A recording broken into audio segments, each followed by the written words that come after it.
नमस्कार दोस्तों, very good evening friends. This is Shekhar Mishra once again with you from Kanpur. और आज का जो चर्चा का विषय है वो विषय थोड़ा सकारात्मक है।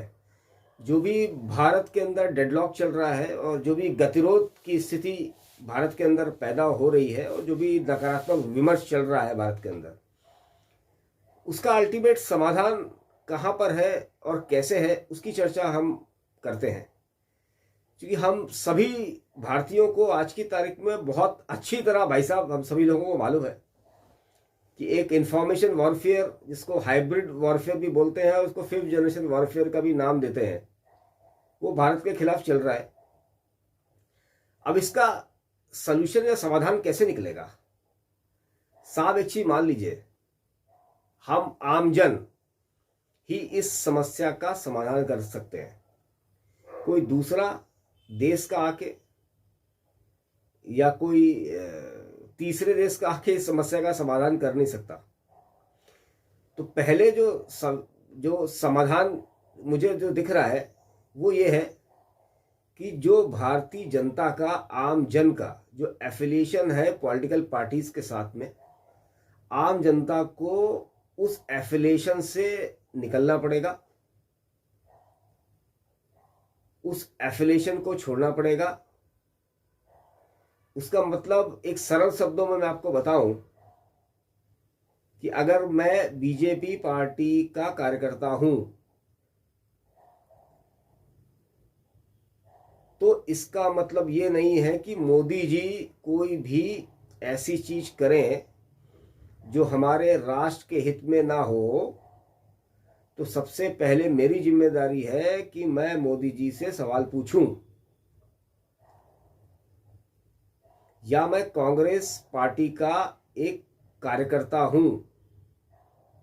तो अगर कांग्रेस पार्टी के जो लीडर्स हैं वो किसी विचारों में, उनके विचारों में हमें देश के प्रति ऐसा लगे कि ये देश के हित में नहीं है, तो सबसे पहले मैं जो कांग्रेस का कार्यकर्ता हूं वो उनसे पूछूं कि भाई साहब, ये आपने जो कार्यक्रम किया है ये मुझे देश हित में नहीं लग रहा है। अगर मैं गलत सोच रहा हूं तो उसका मुझे जवाब दें आप। तो भाई साहब, ये विमर्श ऐसा है, साहब आप लोग बहुत गंभीरता के साथ सुने नहीं, इसको समझे कि अपनी लॉयल्टी, जो पता नहीं कितनी पार्टीज है, सो मेनी पार्टीज, कुछ के नाम लेता हूँ, भारतीय जनता पार्टी हो गई, कांग्रेस हो गई, समाजवादी हो गई, बसपा हो गई, शिवसेना हो गई, आरजेडी हो गई, और so many parties are there in India. उनके कार्यकर्ता वो उनसे वफादारी और लॉयल्टी सिद्ध करने में बहुत ज्यादा उनका रुझान रहता है कि मैं तो अपने लीडर का लॉयल हूं, मैं तो अपनी पार्टी का लॉयल हूं। बट इस लॉयल्टी का जो नकारात्मक प्रभाव भारत एज ए नेशन में पड़ता है, उसका हमें ध्यान नहीं रहता कई बार। क्योंकि भाई साहब, आप एक चीज मान लें, मैं शेखर मिश्रा आज हूं, कल नहीं रहूंगा। आप आज जो मेरा वीडियो देख रहे हैं आज है, कल नहीं रहेंगे। बीजेपी आज अपने ऊपर के ग्राफ पे चल रही है, ऊपर बढ़ रही है और अभी बढ़ेगी। लेकिन एक दिन तो बीजेपी भी नहीं रहेगी, बीजेपी के ग्राफ नीचे आना है। कोई नई विचारधारा आएगी, जो कुछ नया लेके आएगी, वो उनको रिप्लेस करेगी। आज मोदी जी प्रधानमंत्री हैं, बहुत समय तक मोदी जी प्रधानमंत्री नहीं रहेंगे। तो बीजेपी आज चरम की ओर बढ़ रही है, तो उसका भी कहीं ना कहीं उसका भी ग्राफ नीचे आना है। कांग्रेस पार्टी एक समय था भारतवर्ष में, कांग्रेसमय भारतवर्ष था। आज कांग्रेस अपने क्षरण की तरफ बढ़ रही है, अपने लास्ट पायदान पे खड़ी है। तो पार्टियां आती हैं, पार्टियां जाती हैं, हम रहते हैं, हम नहीं रहते हैं, ये सब चीजें चलती रहती हैं, इट्स अ साइकिल। लेकिन जो जैसे मेरे बुजुर्गों ने बताया, आपके बुजुर्गों ने भी इस चीज की चर्चा जरूर करी होगी आपसे, कि भारतवर्ष जब समय की गणना नहीं होती थी तब भी भारतवर्ष था, आज भी भारतवर्ष है। और जब समय की गणना नहीं होगी तब भी भारतवर्ष रहेगा। तो भारतवर्ष जो है वो एक सतत प्रक्रिया है। पार्टियां आएंगी, पार्टियां जाएंगी, हम आएंगे, हम जाएंगे, ये चलता रहेगा, लेकिन भारतवर्ष सतत रहेगा, भारतवर्ष अमर है। तो कहीं ना कहीं हम सभी जनता को, जो किसी भी पार्टी से एफिलेटेड हो, चाहे बीजेपी से हो, चाहे कांग्रेस से हो, या किसी पार्टी से हो, उनको अपना लॉयल्टी, पहली प्रायोरिटी, लॉयल्टी भी नहीं बोलूंगा क्योंकि देश तो सबका है, उसमें लॉयल, देश के प्रति लॉयल होना इट्स अ डिफरेंट इशू। पहली प्रायोरिटी भारतवर्ष होनी चाहिए, जो सतत प्रक्रिया है। फिर उसके बाद तो आपका पूरा फील्ड खुला हुआ है, क्योंकि लोकतांत्रिक व्यवस्था है, सत्ता में आने का खेल रहता है। आप राजनीति करें, आप जो भी आप कर सकते हैं उस विमर्श में, जो भी कर सकते हैं वो सब उचित है, लेकिन पहला विमर्श भारतवर्ष होना चाहिए। तो जिस दिन भारत की जनता, वो भारत की जनता तो भारत की जनता होती है, वो किसी भी पार्टी को बिलोंग करे, वो हम लोग सब तो एक ही हैं। जिस दिन ये सब लोग लीडरशिप अपने हिसाब से काम करती है।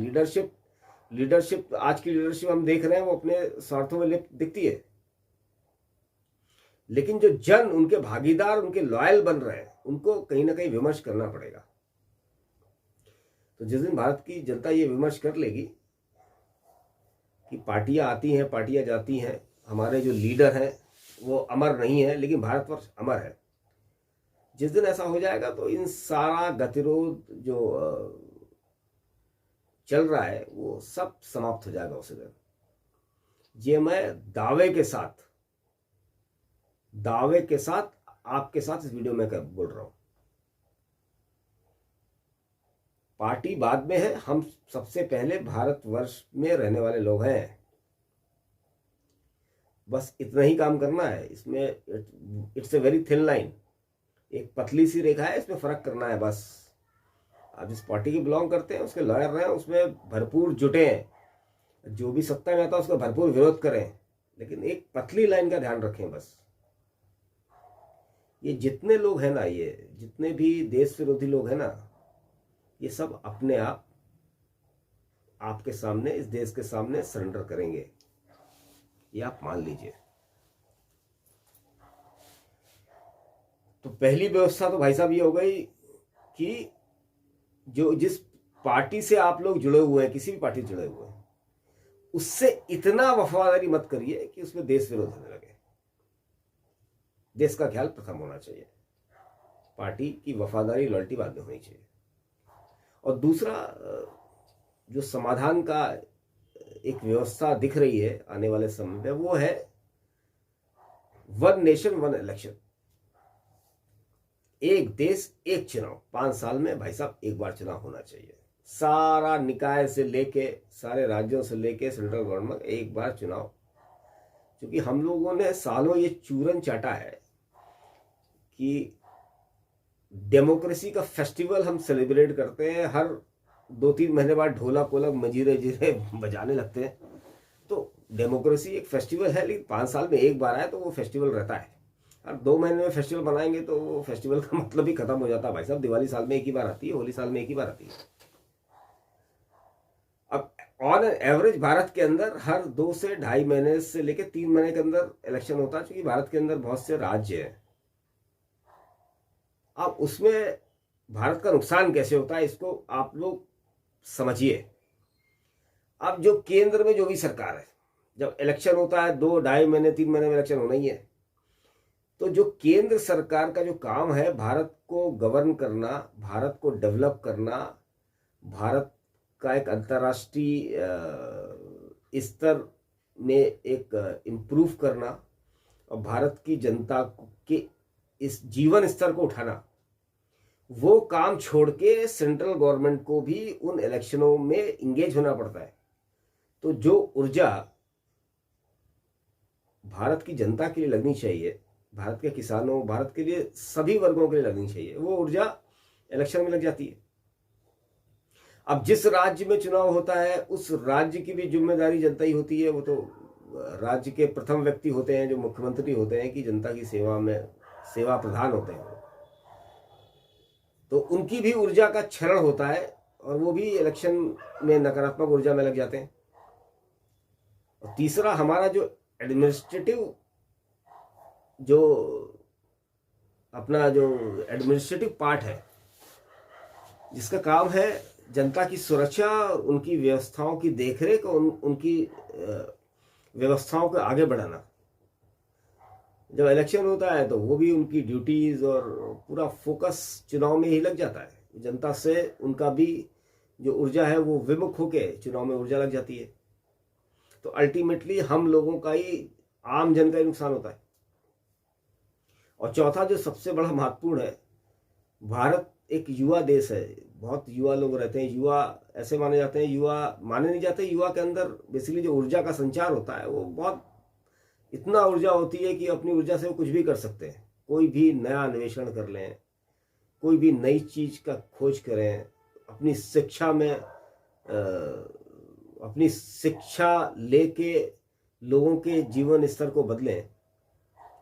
लेकिन सबसे ज्यादा चुनाव में इस्तेमाल भी इन्हीं युवाओं का होता है।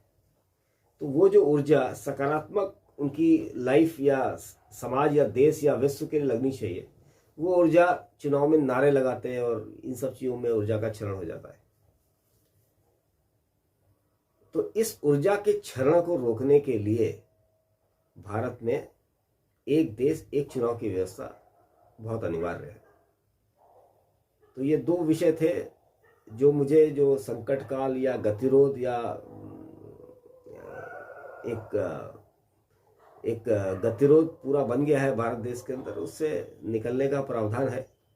इस प्रावधान को हम सभी लोग समझें, और अगर आपको ये प्रावधान उचित लगते हैं, आपको समझ में आता है, तो इसको आगे बढ़ाएं। इन्हीं शब्दों के साथ मैं आज का वीडियो समाप्त करता हूं। आप लोगों का बहुत बहुत धन्यवाद। शुभ रात्रि। भारत माता की जय। जय हिंद।